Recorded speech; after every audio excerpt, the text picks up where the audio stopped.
पूर्वी लद्दाख में 2 साल से भारत और चीन के सैनिक आमने सामने। 50,000 से ज्यादा सैनिक, होवित्जर तोप, फाइटर जेट हैं तैनात। चीन अप्रैल-मई 2020 वाली स्थिति पर ही बने रहना चाहता है। चीन की हरकतों को देखते हुए मई 2020 से भारत ने पूर्वी लद्दाख में 50,000 से ज्यादा सैनिकों को तैनात कर रखा है। गतिरोध को सुलझाने के लिए अब तक कई दौर की सैन्य और राजनयिक बातचीत हो चुकी है। कुछ इलाकों से सैनिकों को पीछे हटाने का काम भी हुआ, लेकिन चीन अपनी बात पर अड़ा हुआ है।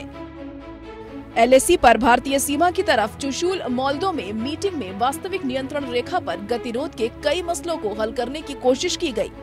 भारत ने चीन से एक बार फिर कहा है कि वह पूर्वी लद्दाख में गतिरोध वाले 2 क्षेत्रों पर लगाए अपने तंबुओं और अग्रिम इलाकों में तैनात सैनिकों को वापस बुलाए। यही नहीं, भारत ने सामरिक रूप से महत्वपूर्ण देपसांग क्षेत्र में सबसे बड़े गतिरोध वाले इलाके में पेट्रोलिंग के अधिकार को बहाल करने को कहा है। रविवार को भारत ने पूरी मजबूती से अपनी बात रखी, लेकिन 28 जून के तड़के अग्रिम क्षेत्रों में तैनात भारतीय रडार ने चीन के एक लड़ाकू विमान को ट्रेस किया।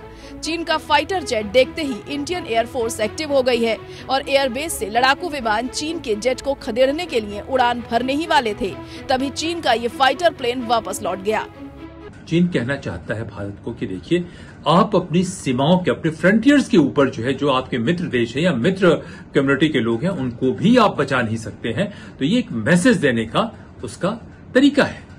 आपने ये भी पूछा कि क्या जो है चीन भारत से बातचीत भी कर रहा है और साथ में उसके फाइटर जेट भी सीमा पे लगे हुए हैं। देखिए, 2 साल पहले भी मैंने कहा था कि चीन पूरी तैयारी करके आया है और हमें लॉन्ग हॉल के लिए तैयार रहना चाहिए। तो जब तक चीन को लगता है कि हम डिफेंसिव मोड में हैं, उसको नुकसान नहीं होगा, तब तक चीन जो है दबाव बनाते रहेगा। जिस दिन चीन को लगेगा कि उसको खामियाजा बहुत बड़ा भुगतना पड़ सकता है, तभी चीन वापस जाएगा। और चीन जो है कैजुअलिटी सफर करने में, खामियाजा भुगतने में चीन की गहराई है कि वो ज्यादा खामियाजा भुगतने के लिए तैयार रह सकते हैं। जहां तक डेमचौक के इलाके के महत्व की बात करते हैं, देखिए स्ट्रेटेजिकली वो इलाका बहुत महत्वपूर्ण है। सारे लोगों को मालूम है कि किसकी स्ट्रेटेजिक इंपॉर्टेंस क्या है। इस मीटिंग में भारत की तरफ से लेह स्थित 14 core commander lieutenant general Anindya Sen Gupta और south Xinjiang military district chief major general Yang Lin ने नेतृत्व किया। इस मैराथन मीटिंग का नतीजा क्या रहा, हालांकि इस पर आधिकारिक रूप से कोई बयान नहीं आया है। सूत्रों के मुताबिक भारत की तरफ से गतिरोध के सभी 3 क्षेत्रों चांग चेनमो सेक्टर से कुगरंग नाले के पास पेट्रोलिंग पॉइंट 15, डेमचौक में चार्डिंग निंगलुंग नाला क्षेत्र और महत्वपूर्ण देपसांग इलाके से संबंधित सभी मामले बातचीत के दौरान पूरी मजबूती से रखे गए। दरअसल चीन चाहता है कि पूर्वी लद्दाख में अप्रैल-मई 2020 में उसके द्वारा की गई हरकत के बाद वाली ही स्थिति बनी रहे। LAC के दूसरी तरफ वह बड़ी तेजी से सैन्य इंफ्रास्ट्रक्चर का निर्माण कर रहा है, उकसाने वाली हरकतें भी करता रहता है। हालांकि भारत ने फाइटर जेट मामले को भी उठाया और चीन से दोबारा ऐसी हरकत न करने को कहा। भारत ने डेमचौक में चार्डिंग निंगलुंग नाला क्षेत्र के पास चीन के अतिरिक्त तंबुओं को हटाने को भी कहा। वहीं देपसांग इलाके में पीपल्स लिबरेशन आर्मी का अतिक्रमण भारत के लिए सबसे बड़ी चिंता बना हुआ है। 16,000 फीट की ऊंचाई पर यह क्षेत्र महत्वपूर्ण दौलत बेग ओल्डी और काराकोरम दर्रे के लिहाज से महत्वपूर्ण है। PLA लगातार देपसांग में भारतीय सैनिकों को आने से रोक रहा है। यह 18 किलोमीटर अंदर का हिस्सा है, जिसे भारत अपना इलाका मानता है। अप्रैल-मई 2020 से यही स्थिति बनी हुई है। चीन अप्रैल-मई 2020 से ही पेट्रोलिंग पॉइंट 10, 11, 12, 12A और 13 क्षेत्र में भारतीय सैनिकों को जाने से रोक रहा है, जबकि पहले वे आते जाते रहे हैं।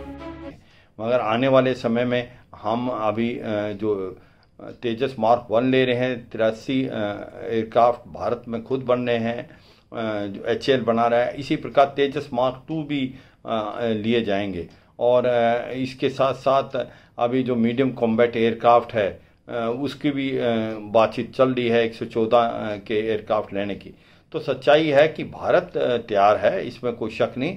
भारत के अंदर काबिलियत और क्षमता है। अगर चीन और पाकिस्तान से युद्ध इकट्ठा होता है तो भारत इसको एक प्रकार से पूरा तैयार है चीन के साथ भले ही घंटों बातचीत हो चुकी हो, लेकिन वह पीछे हटने के मूड में नहीं दिखाई दे रहा। उसकी सैन्य तैनाती को देखते हुए भारत ने भी अतिरिक्त सैनिकों को भेजने के साथ howitzer tank S-400 missile system को भी पूर्वी लद्दाख में तैनात कर दिया है। भारत लगातार कहता रहा है कि LAC पर शांति और सामंजस्य बनाए रखना द्विपक्षीय संबंधों के विकास के लिए अहम है। विदेश मंत्री S जयशंकर और चीन के उनके समकक्ष वांग यी ने 7 जुलाई को बाली में पूर्वी लद्दाख के हालात पर बातचीत की थी।